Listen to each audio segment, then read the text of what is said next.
El Talón de Hierro. Bienvenidos. Hoy hablaremos de uno de los pensadores más lúcidos de América Latina.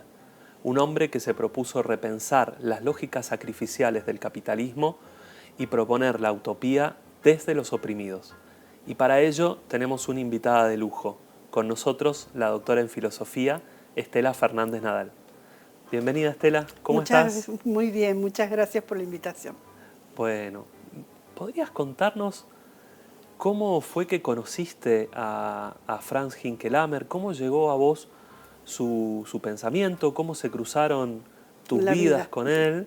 Y luego, si puede ser también, contarnos un poco quién fue, ¿no? ¿Qué fue este pensador tan enigmático? Bueno, yo lo conocí a él en 2001 porque viajé a Costa Rica, me postulé. Bueno, el año anterior yo había estado en Cuba y un amigo cubano me había dicho que su esposa estaba en Costa Rica, en el Departamento Ecuménico de Investigaciones, haciendo un seminario que se hacía todos los años de 3 meses, donde daba clases Hinkelamer y otro montón de gente. Y me postulé en 2001, fui aceptada y entonces estuve 3 meses que fueron del segundo cuatrimestre, ¿viste? Estuve 3 meses allá y tuve la suerte de tenerlo como maestro. Yo conocía poco de cosas de él, lo tenía ubicado como un teólogo y mucho la teología no me interesaba. Entonces no habíamos leído demasiado acá en el grupo de investigación con los que entonces eran mis alumnos, ahora son colegas. Nos conocíamos poco. Así que fue una sorpresa tremenda porque cuando yo vi lo que era ese hombre, la sabiduría, o sea, un filósofo de primera línea, ¿no? Cómo pensaba a medida que daba las clases, era algo maravilloso. Y estaba preparando uno de sus libros que a mí más me gustan, que es el sujeto, que no me acuerdo ahora bien cómo se llama, pero que es un libro hermoso de la resistencia, sobre las resistencias del sujeto, todo mezclado con la teología, la economía, porque él originariamente es economista. Bueno, te cuento un poco, así lo conocí, yendo yo a Costa Rica. Quedó una relación muy linda y entonces a partir de un congreso que también me invitaron y también fui, hablé con él para que en el seminario ese de todos los años le dieran una beca a algún estudiante argentino, en las mismas condiciones que se las daban a los cubanos, porque a los cubanos les pagaban mucho más. En el caso de los demás era como media beca. Y nosotros después del 2001, que yo llegué un mes antes de lo que pasó, de 19 y 20 de diciembre, bueno, estaba súper justificado pedir una beca completa. Entonces, durante muchos años, no uno, 2 alumnos, una chica y un chico, fueron a hacer el seminario, estudiantes de la Facultad de Ciencias Políticas. Por eso es que tiene cualquier cantidad de discípulos acá en Mendoza. Y bueno, eso se cortó cuando sus colegas lo echaron del DEI, que es una institución que él creó. Pero si querés te cuento ahora. Sí, contanos un poco cómo llega, o sea, sus orígenes en Europa alemán, y cómo llega a América Latina. Nació en el norte de Alemania, en el año, para que por acá tengo unas notas porque soy muy mala para las fechas. Esto creo que lo tengo por acá. 32, ahí me acordé, no hace falta que lo mire. Sí. Él murió en el 2023, hace 2 años. Se cumplieron 2 años en julio, el 16 de julio. Y murió con 92 años, porque nació en el año 32, el 12 de enero del 32. O sea que toda su infancia, hasta la primera pubertad, digamos, se salvó porque alcanzó a tener 14 años o 13 años, después ya le tocaba formar las juventudes hitlerianas, claro, que era obligatorio, o sea que no hubiera podido zafar. Y vivió el auge del nazismo y la guerra, o sea, una cosa, por supuesto, una infancia en muchos sentidos muy alegre, porque además es muy feliz, porque estaba en un pueblo chiquito. Entonces como que las cosas se sentían menos, ¿no? Pero él recuerda haber visto gente con la marca de que eran judíos y que de un día para otro no estaban más, y que veía trenes que transportaban, no vaya a saber qué, que seguramente eran personas, y un ambiente así muy, muy tremendo. O sea, siendo niño eso lo vivió. Y después se fue a estudiar a la universidad. Estudió, viste que los alemanes, no sé si todavía lo hacen, pero hasta hace poco cambiaban de universidad, porque eso les daba más posibilidades de experiencia y porque las currículas son más abiertas, entonces vos podés hacer unas materias acá, otras allá, no hay tanto lío con las equivalencias. Entonces estudió en Hamburgo, en Friburgo y en Münster, que era la ciudad que estaba más cerca. Ahí se recibió de economía. Lo convenció su papá, que era doctor en economía, aunque trabajaba de maestro. Lo impulsó a que estudiara economía, porque en realidad yo creo que la vocación de Franz era la filosofía. La teología. Y después, cuando se doctoró, después de recibirse de la licenciatura, tuvo una beca para hacer el doctorado en el Instituto de Europa Oriental en la Universidad Libre de Berlín, que era un instituto que habían formado para criticar al comunismo, para formar, digamos, los intelectuales que tenían que ser el think tank de la crítica de la sociedad soviética y sobre todo de Europa Oriental también. Ya estaba dividida completamente sí, claro. Alemania en ese momento. Alemania ya estaba dividida. Y bueno, ahí él descubrió algo. Ya en el grado le había llamado la atención que en la economía neoclásica se hablaba del equilibrio del mercado. Y no me acuerdo bien cómo es la palabra, pero un equilibrio perfecto del mercado que se postulaba como una utopía, ¿no? Como una cosa que tal vez no se pueda, pero que era como un principio hipotético del trabajo. Y eso suponía un sujeto omnisciente que conociera todas las variables que estaban en el mercado. Y como él era interesado en la teología, le llamaba la atención, porque eso es postular una especie de divinidad. Y los profesores le decían, no te preocupes, eso es algo heurístico. Y cuando se puso a estudiar la economía soviética, descubrió lo mismo en la planificación. O sea, que había como una pretensión de poder calcular todas las variables, la infinidad de variables que intervienen en la economía de una sociedad compleja, y que eso suponía también un sujeto omnisciente. Ese tema lo llevó luego a la crítica de la razón utópica, que seguramente hablaremos después. Pero lo que interesa decir acá en este momento es que a los maestros de él, entre los cuales había incluso algunos que habían sido nazis, porque en Alemania muchos nazis después se reconvirtieron y estaban en la universidad y en todos lados. Les encantó. Entonces lo invitaron a ser investigador. Y cuando él hizo su tarea de investigador, muy joven, ¿no?, lo que hizo fue comparar las dos situaciones, o sea, hablar de cómo ese mismo tema de la omnisciencia y el sujeto infinito que tiene todo el saber estaba presente también en la economía neoclásica. Entonces eso no les gustó y ya le dieron a entender que podía seguir unos meses más, pero que ahí no tenía futuro en esa institución. Entonces justo salió la posibilidad de ir a Chile, porque él estaba en ese momento como en la democracia cristiana y tenía formación de doctrina social de la Iglesia, porque eran católicos los padres, y economista, entonces daba el perfil justo que buscaba la Fundación Adenauer para un profesor que diera clase en la Católica de Chile y que además tuviera un espacio para la formación social de organizaciones sociales, o sea, de jóvenes, de trabajadores, de todo eso. Entonces se fue a Chile, y eso era en el año 63, cuando se estaba formando la Unidad Popular, y le fascinó.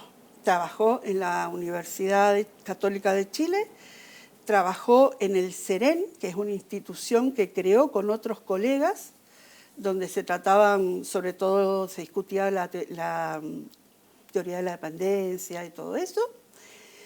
Y después también otro centro que se llamaba ILADES, que era esa donde formaban a grupos sociales y donde había muchos teólogos de la liberación. Ahí él conoció la teología de la liberación. Y bueno, en 73 el golpe. Mientras tanto él se había alejado porque la democracia cristiana se dividió en Chile. Entonces de algunas instituciones donde estaba lo habían echado, pero en la facultad no, porque él había ganado ya un concurso y porque él se quedó, digamos, con el MAPO, que era una de las partes que... La parte que apoyaba a Allende, ¿no? Claro. Porque él estaba muy identificado con Allende. Y bueno, vino el golpe y se tuvo que refugiar en la embajada de Alemania hasta que lo pudieron sacar. Estuvo unos años en Alemania y en el 78, creo que ya está de nuevo en Honduras, consigue un puesto en una universidad en Honduras y viajaba a Costa Rica.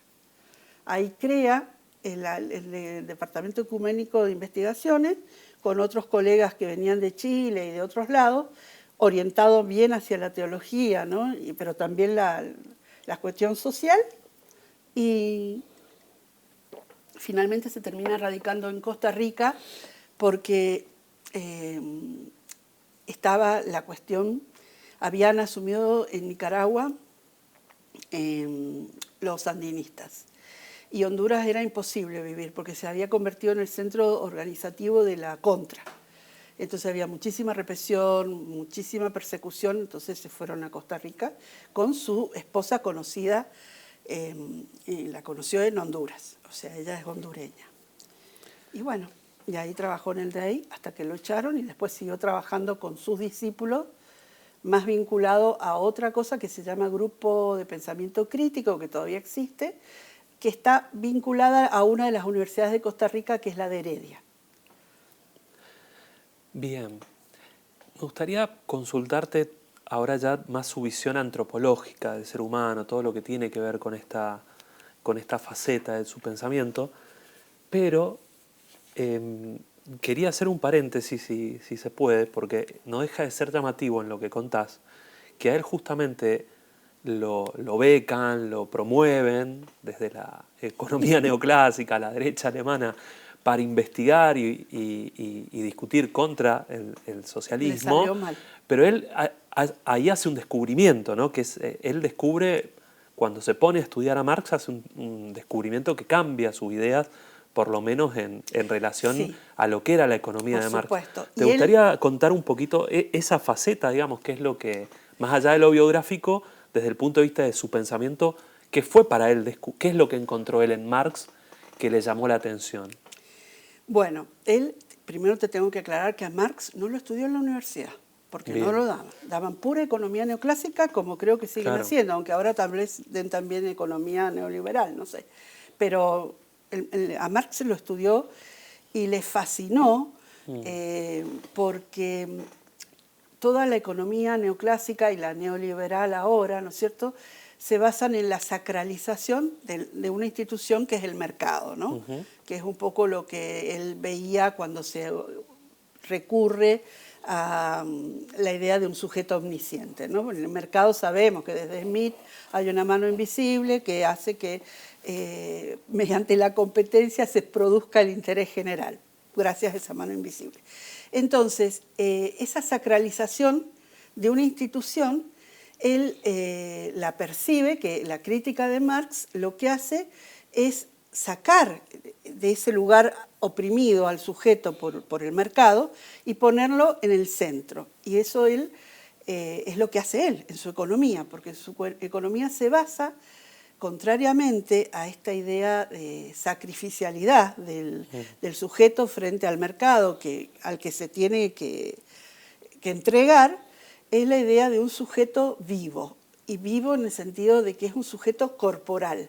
Tiene mucha importancia, eso está en Marx y en Kingelhammer también, la corporalidad del ser humano, que no quiere decir que no tenga espiritualidad. Está también la espiritualidad, el pensamiento, el deseo, la búsqueda de la trascendencia, todo eso.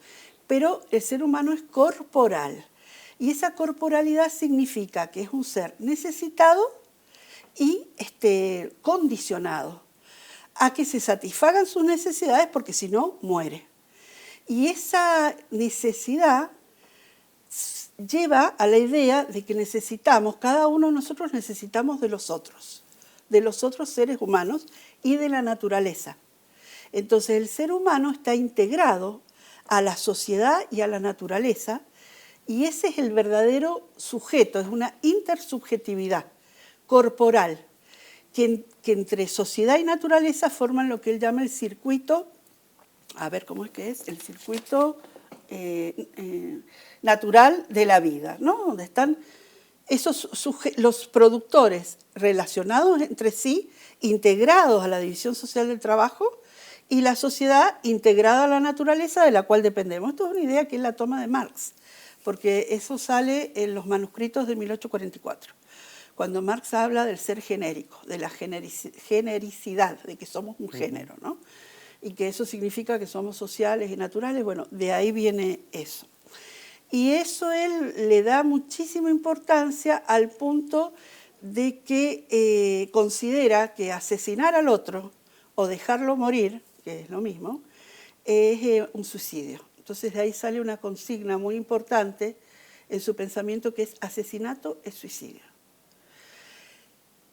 Ese es un lema que para él está en el mandamiento, creo que más importante, que es ama a tu prójimo como a ti mismo. Que él dice que está mal traducido, y la traducción correcta es la de Levinas, que dice, ama a tu prójimo, él eres tú. Es decir, ya él también entra efectivamente con su formación teológica, digamos, lo lleva a hacer una lectura original, claro, de esa economía de Marx. Sí, porque él cursaba materias de teología con teólogos que eran muy críticos del nazismo, y creo que por ese lado, y también en su casa no eran partidarios de Hitler, estaban en contra, o sea que él eso lo venía mamando desde chico. Y la universidad buscaba, también hacía cursos de literatura, de otras cosas, y su idea era de izquierda, digamos. O sea, lo que pasa es que era un tipo muy abierto, capaz de estudiar todo, pero ya tenía esa inquietud, que probablemente venía de su interés teológico. Bueno, contanos entonces un poco qué ideas éticas, qué ideas políticas él va a ir construyendo a partir de esa idea del sujeto que nos explicaste recién. Bueno, primero te diría algo de su antropología, que es interesante, porque para él el ser humano es tiene una situación paradójica, una constitución, su naturaleza, su constitución es paradójica, porque somos seres finitos que vamos a morir, pero a diferencia de todos los demás seres animales, tenemos la cuestión de que sabemos que vamos a morir, somos conscientes de nuestra muerte. Entonces eso nos da una dimensión de infinitud.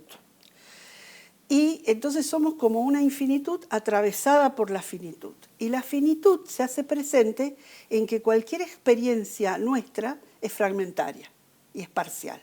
Yo estoy ahora con vos acá y me imagino que hay un mundo más grande, pero yo no tengo experiencia de ese mundo. Y estamos en un presente y también me puedo imaginar que hay un tiempo, un pasado, pero yo tengo una experiencia fragmentaria. Eso tiene que ver con nuestra finitud. Entonces, para poder superar esa finitud y establecer mundos donde nos relacionamos con otros seres, pero de manera abstracta, es que creamos las instituciones, ¿no? Que son todas las instituciones, el lenguaje, las leyes. Él a veces habla de instituciones, a veces habla de la ley, es lo mismo. Quiere decir todo el sistema institucional, donde las dos instituciones más importantes son el Estado y el mercado, ¿no es cierto? Entonces, esas instituciones, como en espejo con la condición paradójica del ser humano, son ambiguas, porque las necesitamos para desarrollar nuestras potencialidades y humanizarnos, porque si no quedaríamos reducidos a esa experiencia cara a cara, nada más.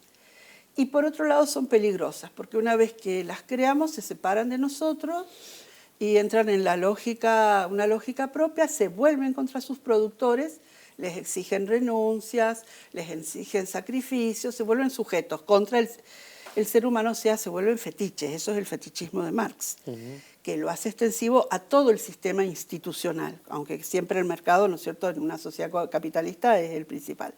Entonces, a lo largo de la historia hay una dialéctica del sujeto frente a la ley. El sujeto es aplastado por la ley, lucha, se rebela, modifica la ley en un sentido de mayor libertad, de mayor justicia, pero a la larga eso se vuelve a constituir en nuevos poderes que aplastan al ser humano. Entonces, ¿cómo se manifiesta esa dialéctica en la ética?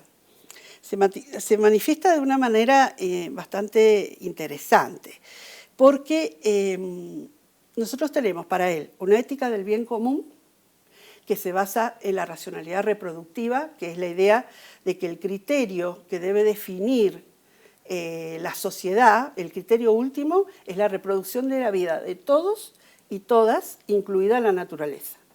Y por el otro, en conflicto total, la ética del mercado. Mientras la ética del bien común se basa en un sujeto concreto, vivo, corporal, con necesidades, esta del mercado se basa en la abstracción del individuo y en la idea de que ese individuo le deposita toda su confianza al mercado para que alcance el interés general con su mano invisible. Bueno, lo que tiene de interesante y de sorprendente es que para él, entre el bien común y el sistema, hay un conflicto, porque es lo contrario, digamos. Pero la ética del bien común tiene que evitar abolir al otro polo. Tiene que evitar eliminar el sistema, las instituciones. ¿Por qué? Porque las necesitamos y porque no se pueden abolir, porque están relacionadas no solo con un momento histórico de su surgimiento, sino que tienen que ver con la condición humana que es fragmentaria y finita y necesita las instituciones. Entonces, una ética de la mediación, del equilibrio, que va a intentar introducir valores, el valor de la vida, el valor de la dignidad, que den como criterios de discernimiento para poder establecer en cada momento un punto de equilibrio entre esas dos realidades, el bien común y las instituciones. Y en la política pasa lo mismo, porque para él está por un lado, esto tal vez tendría que un poco, está la idea de que el sujeto frente a la ley en política no debe intentar abolir tampoco el polo institucional, porque como te decía antes, lo necesitamos, entonces hay que pensar la política en un sentido de equilibrio y de mediación. Él dice que Marx tiene toda la razón cuando dice que el capitalismo es insostenible, pero a largo plazo, ¿no? Pues ya llevamos 5 siglos y si es insostenible quiere decir a largo plazo. Y eso quiere decir que es necesario someter al mercado a un principio de satisfacción de las necesidades de todos y todas. Pero por otro lado, si queremos eliminar el mercado, se producen situaciones totalitarias, porque no se puede evitar que haya relaciones mercantiles y querer eliminarlas o apuntar a su eliminación, lo que hace es conducir a lo que él llama el utopismo moderno, ¿no? Que si querés enseguida hablamos de eso. Sí, eso estaría bueno aprovechar esa introducción para que nos expliques un poco la crítica que él desarrolla a lo que él llama la razón utópica, ¿no? Más que la... Claro, él dice que hay una continuidad entre la premodernidad, el medioevo, y la modernidad, porque siempre hablamos de secularización. En la modernidad el sujeto pasa a ser claramente el ser humano que toma el centro y toda la cuestión de las creencias y la fe pasa a ocupar un lugar en la conciencia individual y se produce lo que Weber llama la secularización. Hinkelhammer no lo ve así. Para él hay ruptura, pero hay continuidad, porque él tiene siempre esa idea muy dialéctica, ¿no? Entonces hay una continuidad entre la concepción medieval y la modernidad, que tiene que ver con qué es la secularización, pero que es más compleja que lo que habitualmente entendemos. Mientras en la Edad Media se creía que después de la vida íbamos a reencontrarnos con Dios en el cielo, ese cielo trascendente, porque era después de la vida, se convierte en la modernidad en cielo trascendental. ¿Qué quiere decir? Que es reemplazado por las utopías políticas. Aparece el sujeto capaz de la acción política y de la construcción de la sociedad, el ser humano. Entonces, esa idea del cielo se desplaza a la idea de que es posible construir sociedades perfectas, que funcionen como mecanismos perfectos, ¿no? Entonces, ese cielo trascendental, en realidad, es el cielo, es una idea que viene de Kant, porque Kant dice que nosotros tenemos unas ideas en una de las facultades nuestras, que es la razón, que orientan, que permiten construir lo posible, siendo ellas mismas imposibles. O sea, son una idea que no es empírica, no es algo empírico, no se puede, no es objeto de experiencia. Es solo algo que podemos pensar, pero que es imposible de alcanzar, pero que es como si abriera el horizonte a lo posible. Y así lo interpreta Hinkelhammer. Entonces son las utopías modernas. Kant dice que no hay que olvidarse que no son empíricas, que si uno se olvida que son empíricas cae en la ilusión trascendental, que es querer forzar la realidad a algo que es imposible, porque es trascendental, no está en nuestras posibilidades. Y esa ilusión trascendental, dice Hinkelhammer, que es lo que le ha pasado al ser humano en la modernidad. Permanentemente hemos caído en la ilusión trascendental. Y eso ha sucedido porque hemos tomado un mito importantísimo para la modernidad, que es el mito del progreso, que es como una escalerita que nos va a llevar a la sociedad perfecta. Y entonces es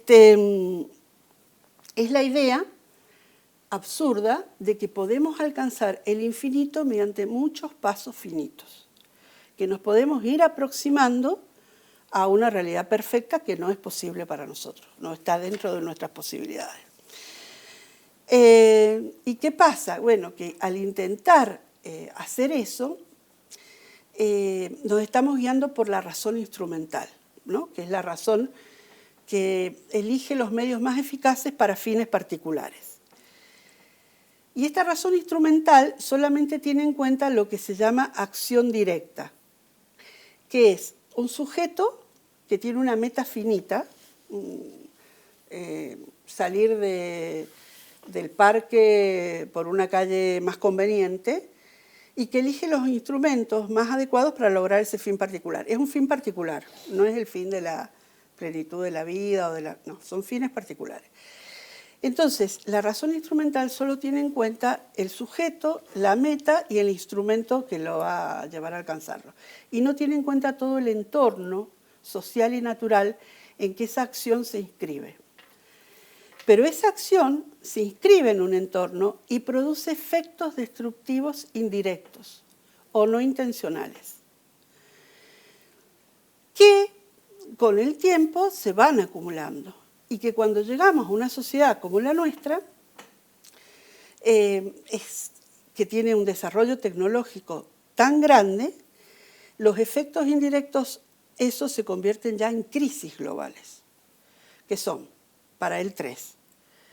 El aumento de la pauperización, o el aumento de masas de población pauperizadas creciente, la destrucción irreversible de la naturaleza y la violencia en las relaciones humanas. Todo eso lleva a lo mismo de recién, al asesinato, el suicidio. Pero parece que me fui un poco lo que te quería decir con respecto a la política. Él habla de un socialismo democrático. O sea, un socialismo que se basa en el control de la teoría del valor, ¿no? El control, la regulación del mercado, para que sea posible la satisfacción de las necesidades de todos y todas, incluida la naturaleza. Pero fuera de esa función puede existir el mercado para otras actividades o espacios que no ponen en riesgo la satisfacción de la vida de todos y todas. Ahí hay efectivamente un esfuerzo por pensar críticamente las distintas experiencias socialistas del siglo XX, y es donde va a entrar, si se quiere, a compartir un perfil crítico, un perfil dentro del marxismo, una adhesión crítica dentro del marxismo, que bueno, enseguida me gustaría que volvamos un poquito más sobre esa parte filosófica, que me quedaron algunas preguntitas ahí pendientes, sobre todo el aspecto teológico, darle un cierre a eso. Pero aprovechemos este paréntesis que abriste vos sobre el pensamiento del socialismo que hace él, para ver qué puntos de encuentros le encontrás con otros pensadores latinoamericanos, como Roig, o precursores, si se quiere, como Mariátegui, o incluso con algunas figuras con las que él dialoga mucho en sus libros, que es Trotsky, ¿no? Como gran crítico de las experiencias estalinistas, y en qué medida, bueno, a mí en lo personal es una de las cosas que más me gustó leer de él y ver cómo lo rescata, cómo entabla un diálogo con las críticas de Trotsky sobre esas experiencias. Sí, que él también es crítico.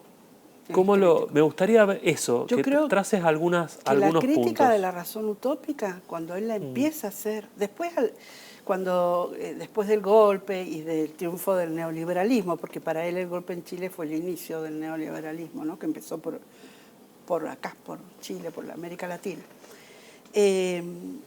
Claramente la utopía sin crítica de la razón que él va a combatir es la del mercado total, que es la utopía neoliberal, ¿no? Que es una utopía que niega todas las demás utopías, etc.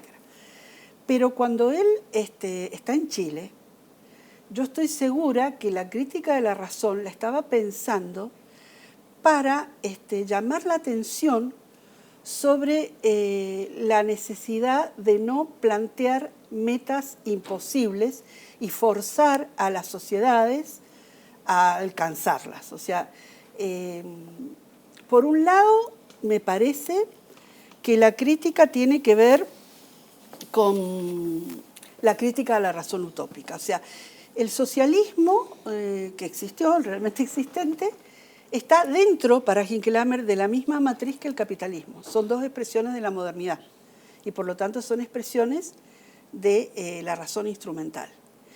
Y igual que el capitalismo, el socialismo soviético buscaba el desarrollo económico, entendiendo que el desarrollo técnico iba a producir simultáneamente la integración de todos y el bienestar social. Entonces, no se dio cuenta de los límites del desarrollo, dice, no comprendió los límites del desarrollo, incluso quiso realizar el mismo desarrollo más rápido, por otro camino, compitiendo con el capitalismo. Y esa meta entró en conflicto con la creciente expulsión de mano de obra que se produjo en Rusia como en todos lados, porque la revolución tecnológica sabemos que destruye puestos de trabajo. Entonces se hizo insostenible para el socialismo, cree él, que esa fue una de las principales razones de la caída, esa idea de lograr el desarrollo y superar al capitalismo con la promesa de que era una sociedad integrada. Y lo mismo para él pasó con el socialismo de reformas en Europa, ¿no?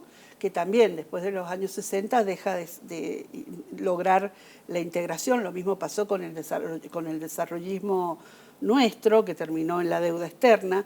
Es decir, hay un problema ahí que es que la prioridad no puede ser la ganancia, la eficiencia, el avance tecnológico, sino que el socialismo tiene que tender a una sociedad donde quepan todos y todas y la naturaleza esté incluida. Porque de lo contrario se produce la autodestrucción, se produce el suicidio. Entonces, por esa vía no es. Y también veo una crítica cuando él dice que para ese socialismo, que habría que pensar que para él no es una sociedad, es un abanico de posibilidades. Es un abanico, porque Marx dice el capitalismo no es sustentable, ok. Pero eso significa que hay que regular el mercado, que hay que asegurar la satisfacción de las necesidades de todos y todas, pero no dice qué sociedad es, sino que abre un panorama amplio de posibilidades, que en cada momento, si se nos da la posibilidad de pensarlo, se verá, ¿no? Pero hay ahí una crítica porque él dice que la base, el piso, es la satisfacción de las necesidades de todos y todas, pero que ese no es el techo. Porque tiene que haber como techo una apertura a la ampliación de esas necesidades, de esa satisfacción, a la creación de nuevos derechos, porque eso es algo histórico y las necesidades cambian.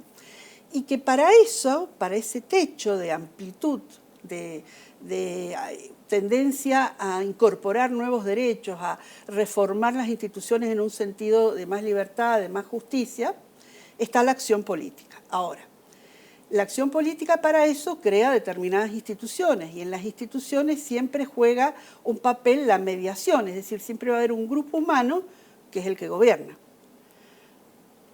Entonces va a haber gobernantes y gobernados y entonces va a haber dominación. Entonces, así como tiene que haber control consciente de la ley del valor a nivel económico, tiene que haber control consciente de las instituciones, control democrático de las instituciones. Claro. Eso es una crítica, a mí me parece, porque lo que está diciendo es que no había suficiente libertad, ¿no? Que la gente estaba coaccionada, que no había democracia, que no se discutían las cosas. Sí, sí, traza un diálogo muy, muy interesante ahí porque, bueno, un poco él dialoga con su propia experiencia, es decir, a mí en el mundo occidental Marx era nombrar al diablo. En las sociedades del llamado socialismo real pasaba lo mismo con Trotsky, ni siquiera lo quieren discutir, cuando es él que está planteando justamente esto que decís vos de las instituciones, que aquí hay un problema con la democracia soviética, hay un nuevo sector dominante que es la burocracia, que hay que pensarlo como fenómeno social, y que justamente dialogar esas necesidades es un proceso mucho más complejo que requiere esa discusión, ¿no? Que, claro, siempre vas a necesitar tener abierta la discusión, porque si no es lógico que eso se cierre en una camarilla y que se termine forzando. Sí. El problema de la falta de crítica a la razón utópica es que se quiere llevar a receta, forzar la realidad, y se cae en la idea de que estamos en camino de lograrla. Entonces, si estamos en camino de lograr esa utopía, no se puede criticar esa utopía, porque estás poniendo obstáculos. Y entonces ahí se termina toda la crítica, toda la discusión, todo el debate, toda la democracia. Para ir cerrando, Estela, me gustaría que una reflexión tuya, un desarrollo tuyo de cómo, un poco hilvanando lo primero que nos contaste, cuando te encontraste con su figura en el 2001, aparte un contexto muy particular, ¿cómo crees que desde el presente, de lo que está atravesando el mundo, las encrucijadas que nos vamos encontrando, podemos encontrarnos en la figura de Franz Hinckelhammer, pero también de otras figuras sobre las que hemos hablado, como Roig, bueno, el propio Marx? ¿Qué crees que puede encontrar hoy un joven, una joven que se interesa por las ideas de la filosofía, de la economía? ¿Qué ideas crees que siguen interpelando, que nos pueden ser útiles? Mira, yo creo que cuando hablo de estas cosas estoy adentro de un frasco, porque yo hablo de mis alumnos, que son muy especiales, porque es gente joven que ha elegido una carrera social, sociología, ¿viste? Entonces mi hijo me dice, bueno, vos vivís adentro de un frasco, y los jóvenes ahora no son así, y sabemos que por lo menos en esa franja etaria los varones sobre todo son libertarios, pero la experiencia que yo tengo en la universidad, donde entiendo que concurren a esa carrera, son estudiantes de sociología, chicos que ya tienen una predisposición para estas cosas, que quedan fascinados, les encanta, porque están muy preocupados por el tema ecológico, ¿no? Y entonces Hinckelhammer considera que los derechos de la naturaleza son derechos humanos y que la naturaleza, como bien dice Marx, es nuestro cuerpo, es el otro cuerpo inmediato al individual. Entonces ellos están todos con ese problema porque se lo ven venir, ellos ven que se está haciendo invivible el planeta y tienen una preocupación muy grande. Entonces estos filósofos que responden a esa inquietud, lo mismo me pasa con Ivonne Guevara, que es una ecofeminista, ¿no? Brasilera, una teóloga, y con Silvia Rivera Cusicanqui, que también le enseñamos, que tiene toda su cosmovisión aymara, que las cosmovisiones de los pueblos originarios son mucho más inclusivas y respetuosas de la naturaleza, tienen una idea de la comunidad, les gusta mucho. O sea que yo creo que hay espacio para que se interesen los jóvenes. Lo que pasa es que a lo mejor no logramos llegar, no sé, pero en mis alumnos yo veo que les gusta, les interesa.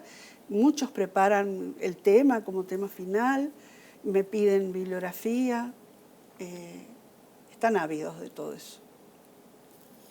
Bueno, Estela, queremos como agradecimiento por compartir esta clase también que nos has dado con esta entrevista y los aportes que siempre has estado predispuesta a hacernos. Darte un presente de parte de las ediciones del Pensamiento Socialista, que es de muy reciente edición y en lo personal también es un regalo porque creo que se va a relacionar mucho con lo que hemos estado hablando, que son justamente muchos de los textos sobre los que Frank Hinkelarme habla de Trotsky, que son las críticas y los análisis que hace León Trotsky sobre la planificación socialista, los problemas de la construcción de la planificación socialista, que él con su formación de economista dialoga mucho con esto, así que espero que te sea de utilidad para tus clases. Sí, me va a ser de utilidad, muchísimas gracias. Qué lindo, escrito sobre la planificación socialista, la economía de transición en la Unión Soviética. Muy bien, muchas gracias. Gracias a vos, Estela. Bueno, hemos llegado con este episodio al último encuentro de esta segunda temporada. Desde todo el equipo que hace El Talón de Hierro, queremos agradecerles a todas y todos los invitados que nos acompañaron en cada uno de estos episodios, a todas ustedes que están detrás de cámara viendo y acompañándonos, siguiendo este programa que ya ha cumplido 2 años, y en especial a todo el equipo, a toda la familia de este canal de Señalú, que tan generosamente abrió sus puertas este año para que El Talón de Hierro se pueda hacer desde el canal de la Universidad Pública, de la Universidad Nacional de Cuyo. Así que esperamos encontrarnos nuevamente, esperamos que esto haya sido un aporte por ustedes y nuevamente muchas gracias.